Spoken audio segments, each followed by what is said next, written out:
Պարոն Դանիելյան, ես ուզում եմ, եթե հասցրել եք իհարկե ծանոթանալ, հրապարակվել են հարցումները Միջազգային հանրապետական ինստիտուտի կողմից իրականացված, ըստ այդ հարցումների խորհրդարանական ընտրություններում ձեր քաղաքական թիմը անցողիկ շեմին մոտ տոկոսներ է ստանալու, նախ ինչպես է գնահատում ես հարցման արդյունքները եւ արդյոք սրանք ինչ որ սպասելի պատկեր էր, որ դուք տեսաք եւ մյուս հարցը պարոն Դանիել, լավ, արձագանքեք, երկրորդ հարցը կարճ կը։ Շնորհակալ եմ հարցի համար, նախ ուզում եմ ձեզ հիշեցնել, որ այս ընթացքում տարբեր հարցումներ են արվել տարբեր կազմակերպությունների կողմից, հարցումների հետ կապված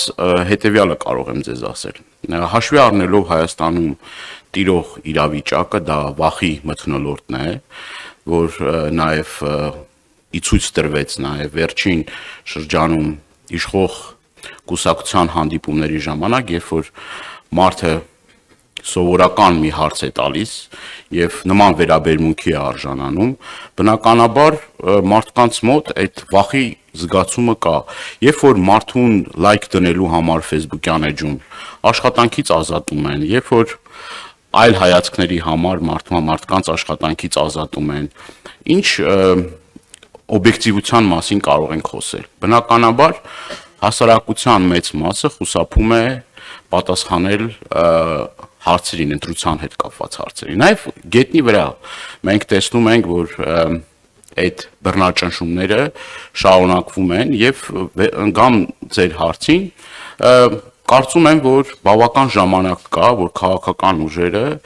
այս 3 ամսվա ընթացքում իրենց ծրագրերով ներկայանան, իրենց ասելիքը ներկայացնեն, իրենց պլատֆորմները ներկայացնեն եւ մեր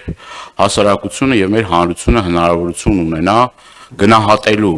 նախորդիվ տրված խոստումները, հատկապես իշխանությունների կողմից, որ 21 թվականին իր ծրագրերում գրեթե 99% ձախողվել է եւ բոլոր տրված խոստումները այսպես ասած տապալել է եւ այն ծրագրերի, որը կներկայացվի տարբեր քաղաքական ուժերի կողմից եւ թող մեր հայրենակիցները որոշեն ում են ավելի շատ իրենց նախապատվությունը տալիս։ Շնորհակալ եմ։ Պարոն Դանիելյան, բայց ինչ է կարծում, ինչու էին ձեր տոկոսները այդքան ցածր համեմատած 21 թվականի հետ։ Մենք էլ ունենք մեր հարցումները եւ այդ հարցումները բավականին, այսպես ասած, հուսադրող են եւ բավականին տարբերվում են այս հարցումներից, ինչը որ անցկացվել է կոնկրետ այդ կազմակերպության կողմից։ Մեր հարցումների արդյունքում քաղաքացիական պայմանագիր կուսակցությունը որևէ շանս չունի իշխանության գալու, այսինքն իրենց տոկոսները եւ իրենց հակավարկանիշը, նախ իրենց հակավարկանիշը ամենաբարձրն է, հետո իրենց տոկոսները որևէ մի կերպ հնարավորություն չեն տալիս իրենց մեծամասնություն ձևավորելու եւ հակառակը կա մի քանի այսպես ասած ձևավորված ուժեր, բևեռներ, որոնք շատ ավելի շատ հնարավորություններ ունեն, ինչը որ ներկայացված այդ հարցումների արդյունքում